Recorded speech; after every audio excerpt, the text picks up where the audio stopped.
When I signed up to work at the Catskills Resort that summer, I thought I was just going to be some kid doing odd jobs, mowing lawns and picking up trash.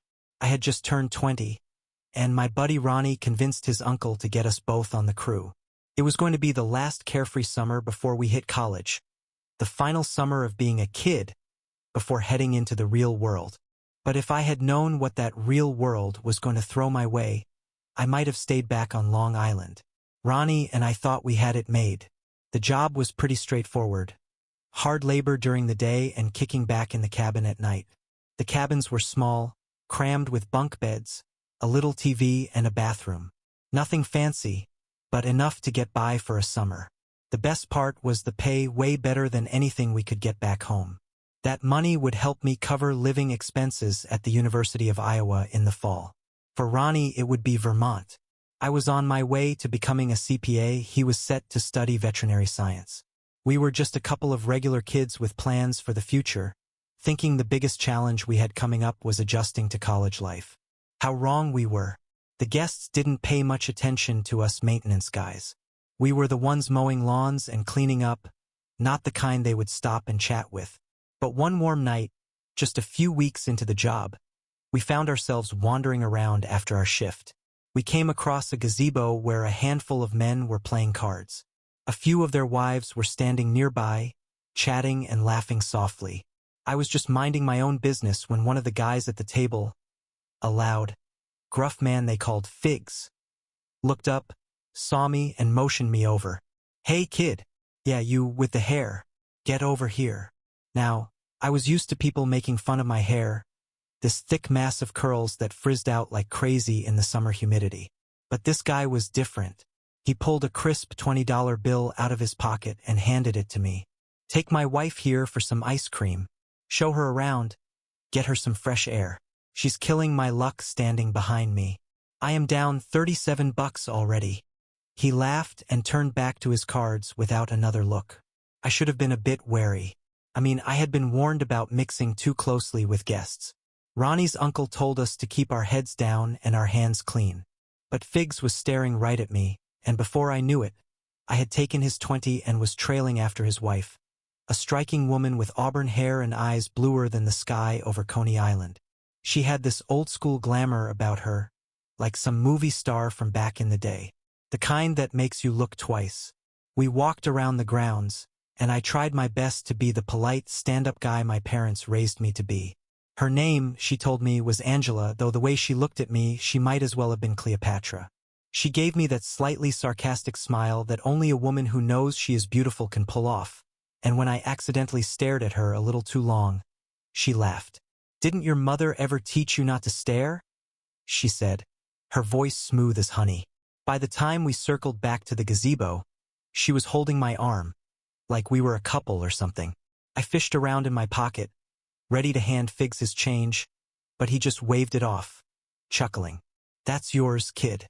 Thanks for getting her out of my hair." And just like that, I walked away $18 richer.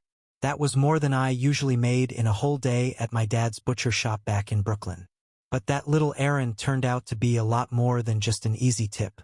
It was the start of something that would flip my entire life upside down. Because the next day, while I was out mowing one of the back lawns, one of the resort managers came by and told me that Figs, Charlie Bonifilio was his real name, wanted to see me. Charlie Figs Bonifilio, as it turned out, was not your average card-playing guy on vacation.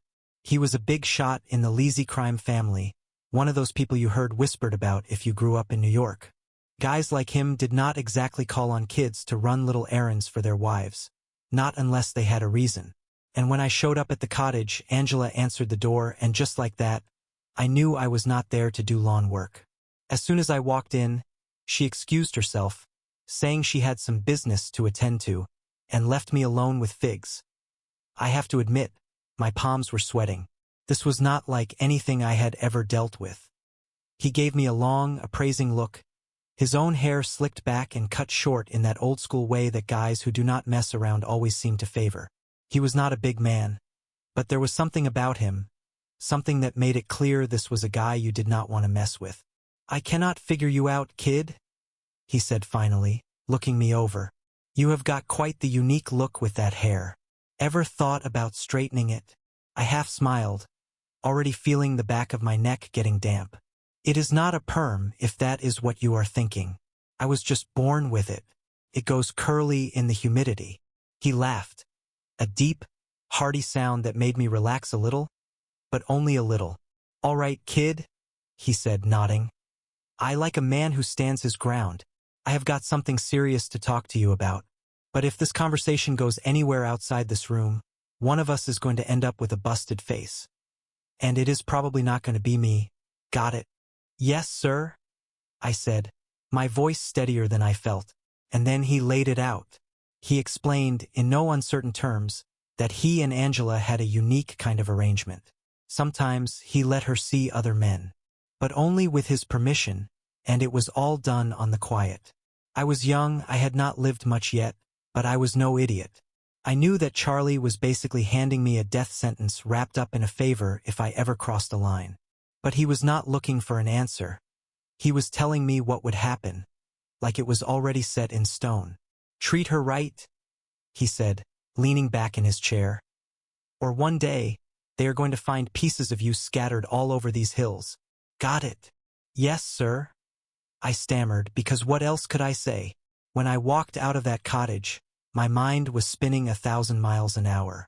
I knew right then that this was no normal summer gig, and this was no ordinary woman. Angela was basically Charlie's prized possession, his queen, and somehow, he had picked me, a kid with a head full of hair and a lot of dreams, to be her new companion.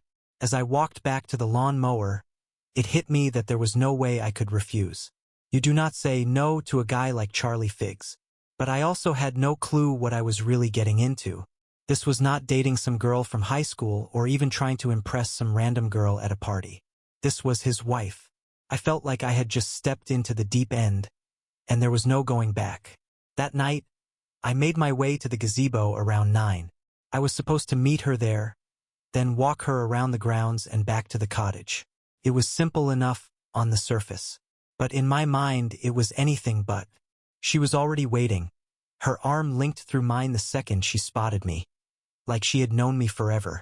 Her touch was warm, and her perfume lingered in the cool night air. I felt like I was falling down some kind of rabbit hole. She leaned close, smiling that same sarcastic smile from earlier, and led me down one of the garden paths. The first few nights were, surprisingly, just that, walking. We would stroll around the garden, maybe share a laugh, and then I would drop her off at her cottage. I would head back to the cabin, my heart pounding, wondering what Charlie was thinking, if he was watching, if he knew where every step we took led. But I guess the routine had settled him, made him trust that I was not stepping out of line. And that, I think, is what made the next turn of events so shocking. One night, about a week in, Angela pulled me aside as we reached the far end of the garden. She pressed close, almost conspiratorially, her eyes flashing in the moonlight. Stevie, she whispered, her voice low and dangerous. Have you ever done this kind of thing before? I hesitated. What kind of answer was she looking for? The honest one, no? Or did she want to think I was some smooth, seasoned player? I decided honesty was probably safest. Not really, no, I said, my voice wavering. I mean, not like this. She smirked, and in that moment, I knew she had known the answer all along. That was the night things took a turn. She took the lead, guiding me through each step, as if it was all a game we were playing. One I was losing control over, fast. The next morning, I woke up feeling like I was in over my head. But somehow, I also felt exhilarated. I was barely 20, and yet here I was, stepping into a world most guys only hear about in gangster movies. And it was not just the thrill of being with Angela.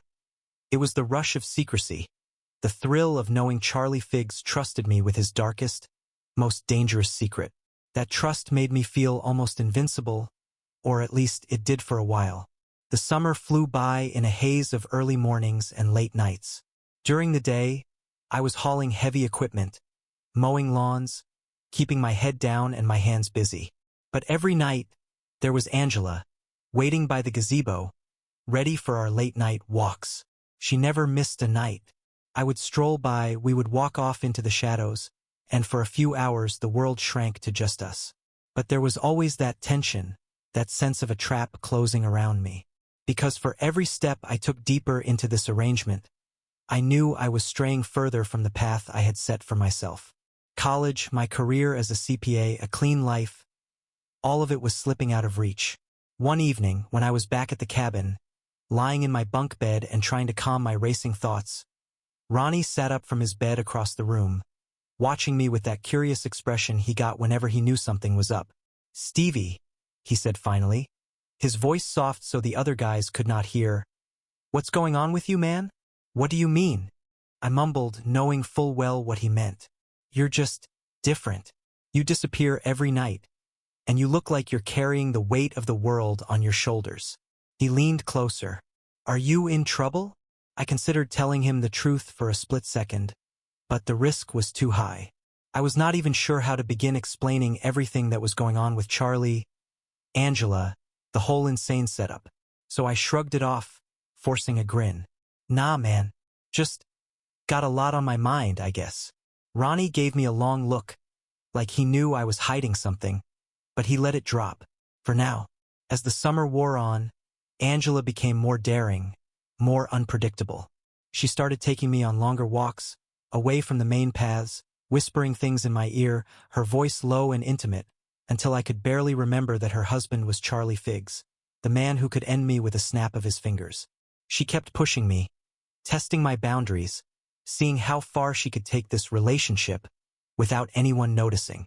And every time I thought we had gone as far as we could go, she would throw me a curveball, pulling me deeper.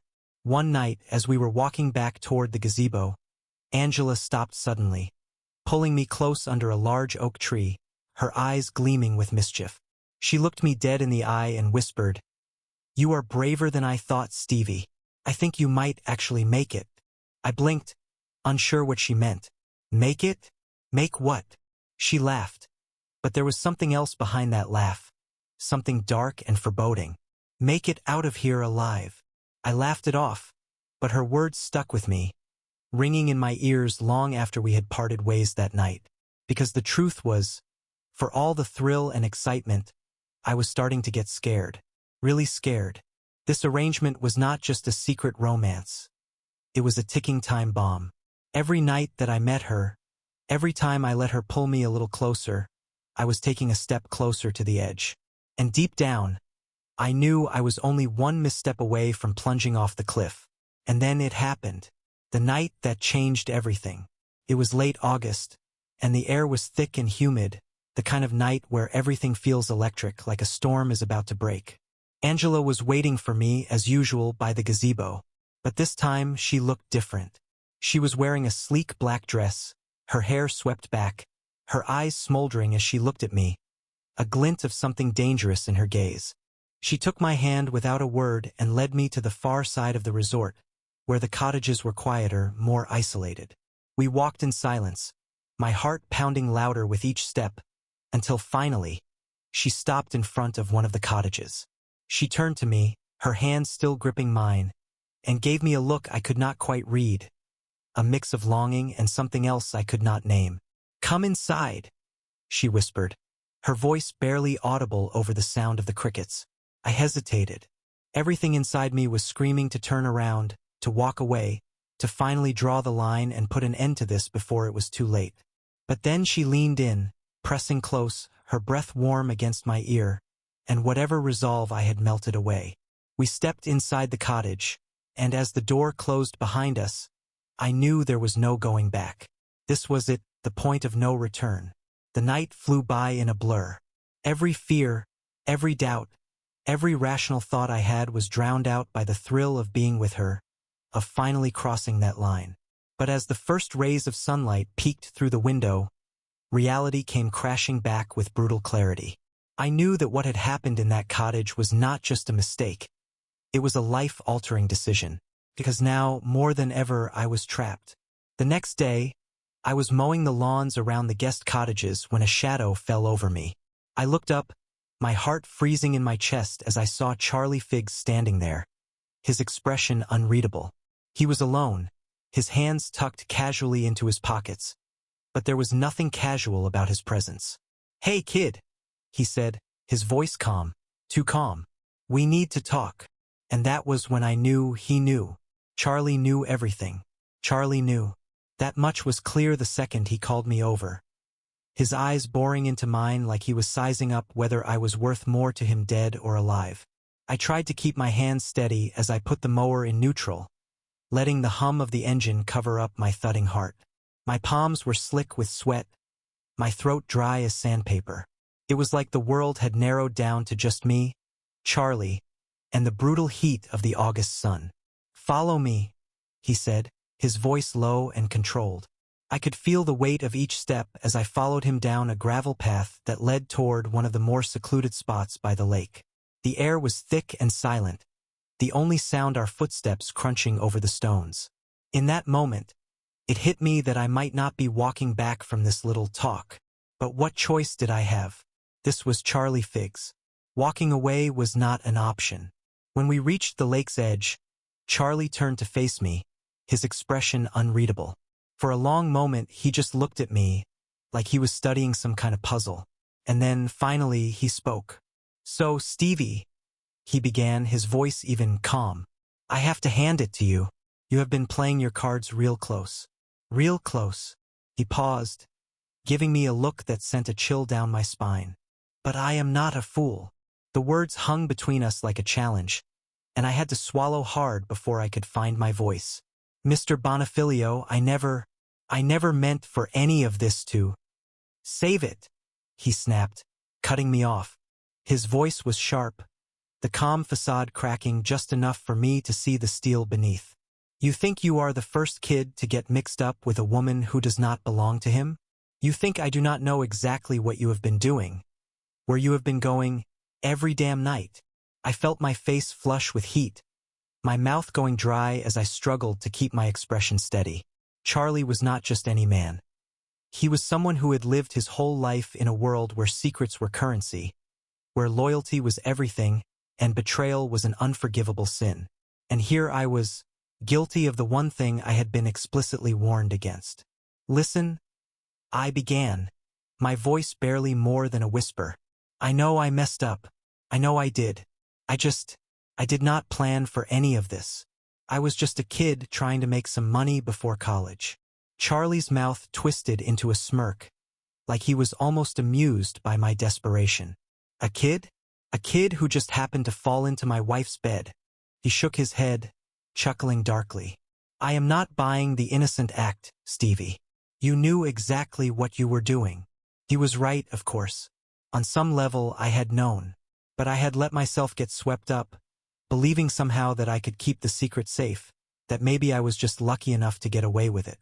I felt like a fool now, standing there under his watchful gaze, feeling like I had been stripped down to nothing. "So," he continued, his voice dropping to a near growl, "tell me, kid, what do you think should happen now?" It was a loaded question, and I knew it. I also knew that no answer I gave would change his mind about what he was planning. But there was something in his eyes, some flicker of expectation, like he was waiting to see if I had the guts to face the consequences. I do not know, Mr. Bonifilio," I managed, feeling my voice waver. "But whatever you decide, I will take it. I am sorry." Charlie's face softened, just a fraction, but enough for me to notice.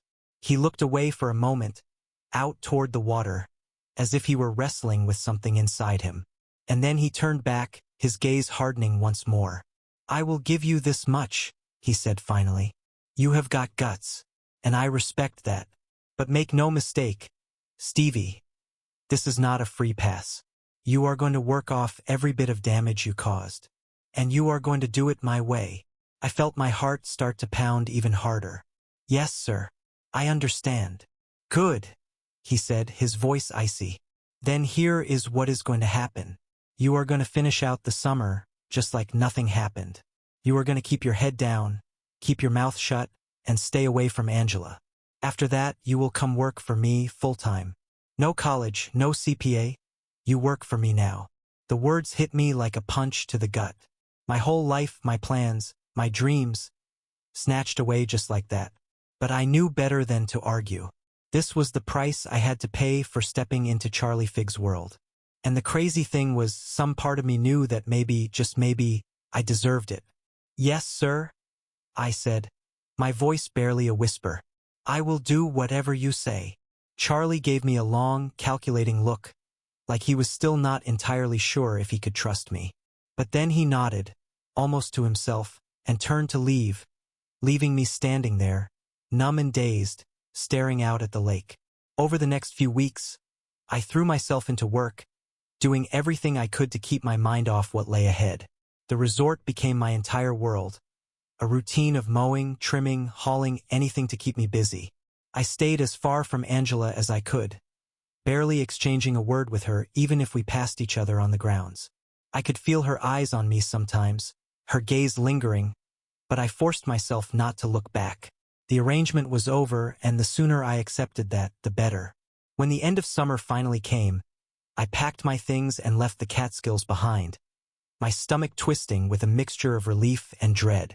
I knew that Charlie's hold over me would follow me wherever I went, and that whatever lay ahead was going to be nothing like the future I had imagined. Charlie had me start right away, working at one of his small businesses in Brooklyn, a butcher shop of all places. I spent hours on end cutting meat, running deliveries, learning the ins and outs of the place until I knew every inch of it by heart. But it was not just the shop Charlie was showing me. He was teaching me something deeper, something far more dangerous. "Kid," he would say, leaning over the counter, his eyes sharp, "this is not just about meat. This is about trust, respect, and loyalty. You think people just buy what they see on the shelves? They buy the reputation behind it. That is what matters in our world." I listened, absorbing every word, every lesson. Over time, I realized that Charlie was not just some small-time boss. He was a strategist, someone who saw the bigger picture. And for whatever reason, he had chosen me to be part of it. I became his go-to guy, running numbers, keeping track of accounts, learning how to keep things off the books. I was not proud of it, but I was in too deep to turn back now. One night, about a year after I started working for him, Charlie called me into his office at the back of the butcher shop. He was sitting behind his desk, a glass of whiskey in one hand, his gaze thoughtful as he looked me over. "Stevie," he said, his voice calm but firm, "I have got a proposition for you." My stomach twisted as I sat down, waiting for him to continue. "There is a certain business I am looking to expand," he said, his voice dropping. "It is going to require someone with a head for numbers, someone I can trust to keep things quiet. And that someone, Stevie, is you." I swallowed hard, feeling the weight of his words. What kind of business?" Charlie smirked, swirling his whiskey. "Construction. But not just any construction. We are talking fast food franchises, bank branches, the kind of places that pop up everywhere, the kind people never think twice about." The idea of being part of something so big, so powerful, sent a thrill down my spine. But at the same time, I could feel the trap closing around me, tightening with each word. "What do you say, Stevie?" he asked, his gaze locking onto mine. I took a deep breath, knowing that this was it. There was no turning back now. My old life was gone, buried under the weight of secrets and promises I could never undo. "I am in," I said, my voice steady. Charlie smiled, raising his glass in a silent toast. And just like that, my life took another turn, pulling me even deeper into a world I could never escape. Working for Charlie in the construction game was a whole new world. I thought I had seen the ugly side of business when I was running deliveries and slicing up meat in the butcher shop, but I was wrong. In construction, you learn how people think, how they operate when they are building something, or, in our case, when they are using something to hide what they really want. For Charlie, construction was perfect. You could move a lot of money around, funnel it through projects, and make it look clean on the books.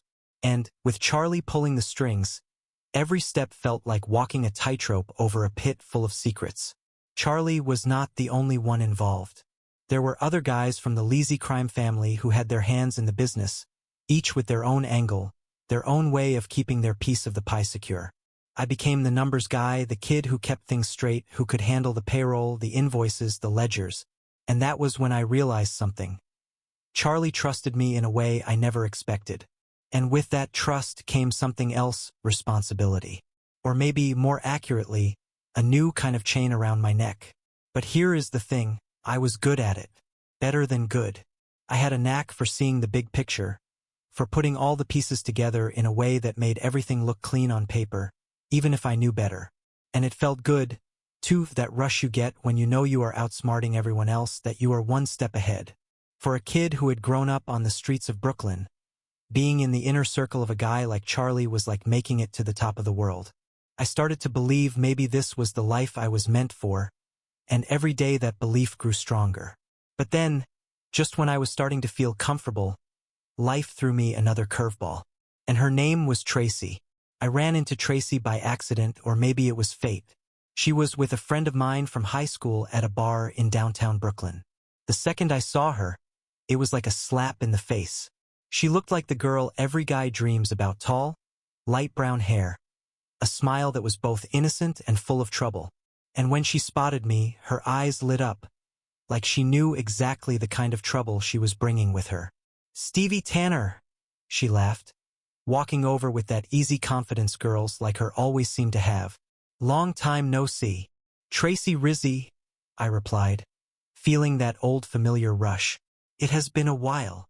We got to talking, reminiscing about the old days, the times we had spent goofing off in school, the plans we had both made for our lives that seemed so far away now. And then she surprised me. "You know," she said, her voice softening, "I never thought I would run into you again. I always wondered, what happened to that smart kid with the big dreams?" I laughed, trying to brush it off. "Guess he grew up," I said, my tone a little sharper than I intended. "Guess he learned a thing or two." But Tracy did not buy it. She just smiled, that knowing smile, the one that told me she could see right through me. And before I knew it, we were making plans to see each other again. And again. And again. It did not take long before we were spending almost every night together. Tracy became my escape, my way out of the pressure that was piling up with Charlie and the rest of the lazy crew. She did not know about that part of my life. I never told her, and she never asked. To her, I was just Stevie, the guy from high school, the one she had always liked. And for a while, that was enough. But just as I was starting to believe I could keep both lives separate, everything came crashing down. One night, Tracy and I were out at a jazz club in the village, sipping whiskey and laughing over some old memory. The club was dimly lit, smoky, with a low-key vibe that made it easy to feel like the rest of the world was miles away. But then I felt a tap on my shoulder. I turned, and there he was, Charlie. Standing in the shadows, his face expressionless, his eyes like stone. "Stevie," he said, his voice barely above a whisper, but cold enough to freeze the air around us. "I think we need to talk." Tracy looked between us, confused, sensing the tension. I forced a smile, squeezing her hand under the table. "Just a work thing, babe. I will be right back." As I followed Charlie outside, I could feel my heart hammering in my chest.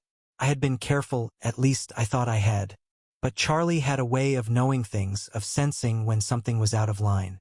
The second we were outside, Charlie turned on me, his expression dark. "You think I would not find out?" he hissed, his voice low, controlled. "You think I do not know when one of my guys is hiding something from me?" I felt a rush of panic. This was not about Tracy. It could not be.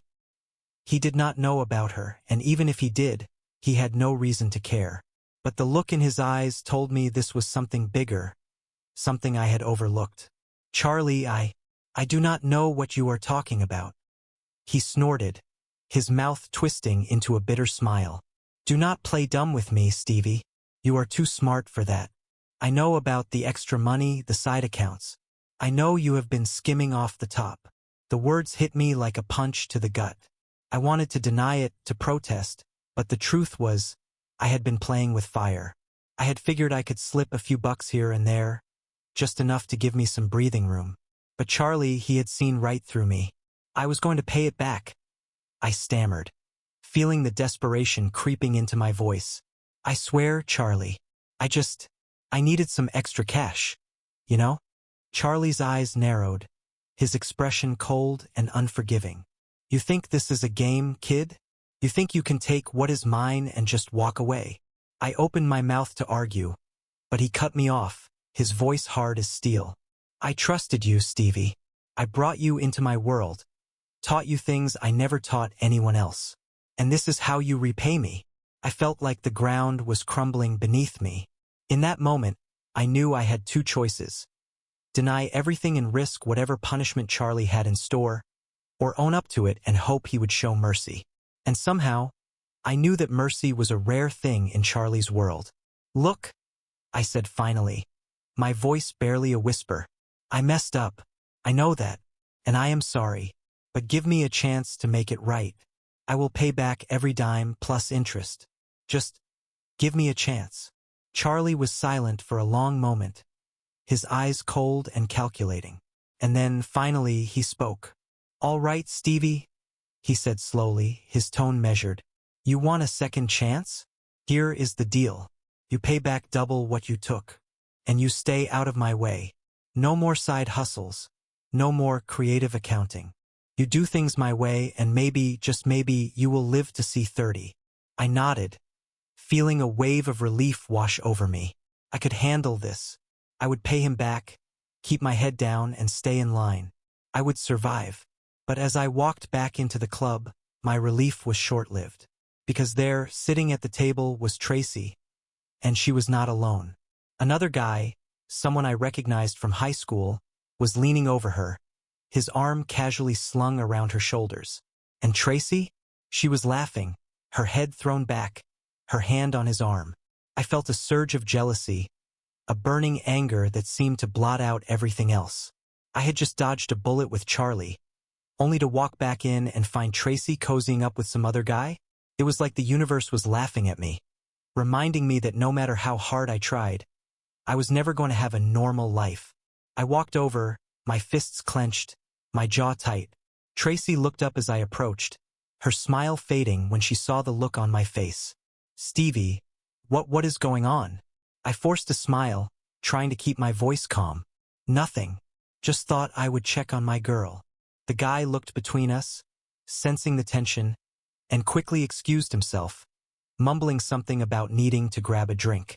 Tracy watched him go, then turned back to me, her expression worried. Stevie, are you okay? I nodded, but I could feel the anger simmering beneath the surface. A twisted mix of jealousy and frustration.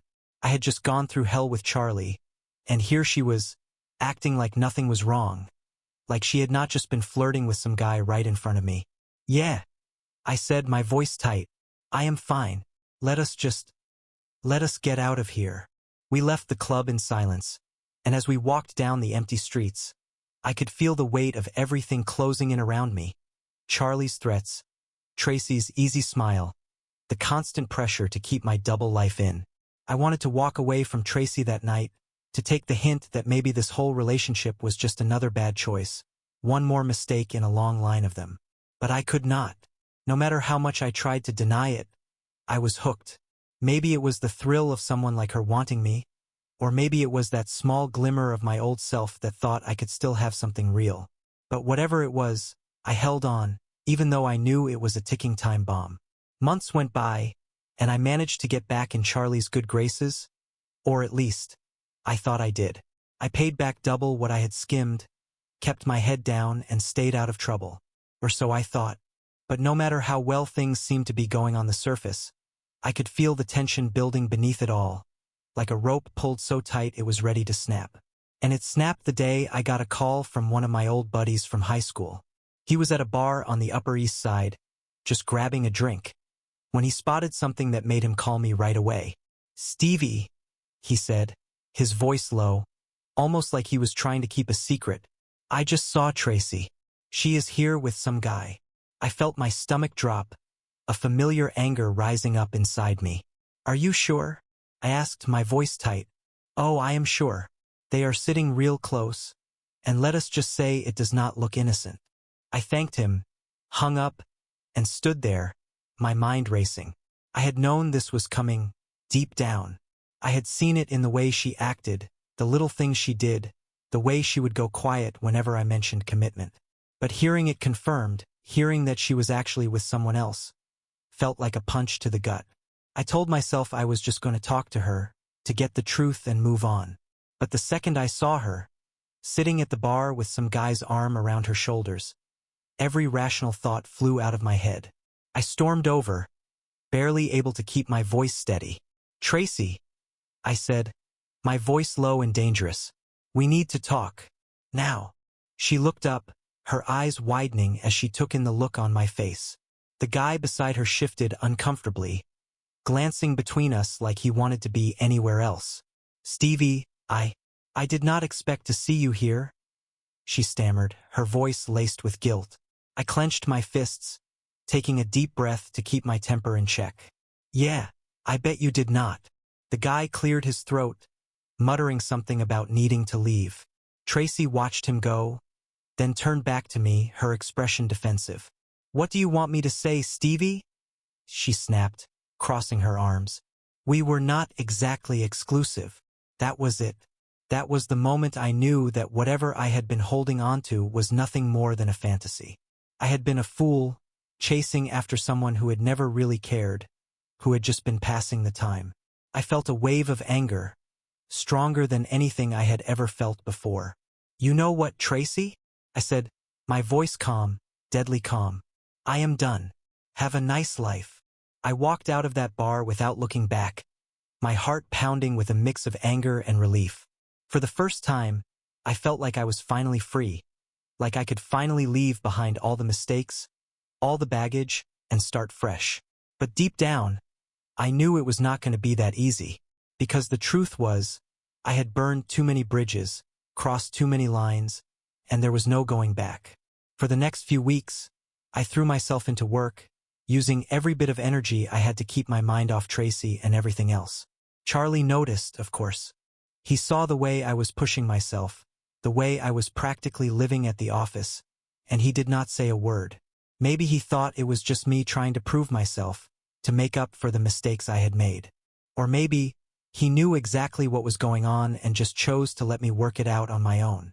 Then, one afternoon, just as I was getting ready to leave, my phone rang. I glanced at the screen, my stomach twisting when I saw Tracy's name. For a second, I considered ignoring it, letting it go to voicemail. But curiosity got the better of me, and I answered.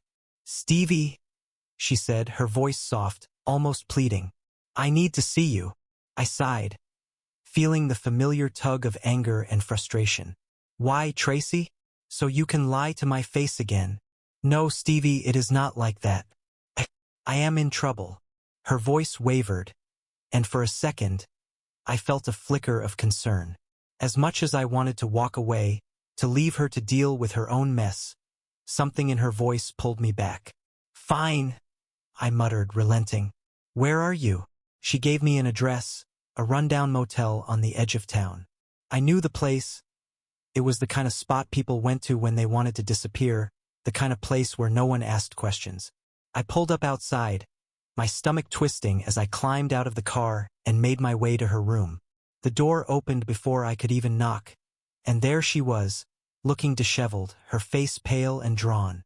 She pulled me inside, glancing nervously at the door before turning back to me. "Tracy," I began, my voice hard. "What the hell is going on?" She hesitated, her eyes darting around the room like she was afraid someone was listening. It is Charlie." My heart skipped a beat. "What do you mean, Charlie? What does he have to do with this?" She took a deep breath, her hands shaking. I owe him money, Stevie.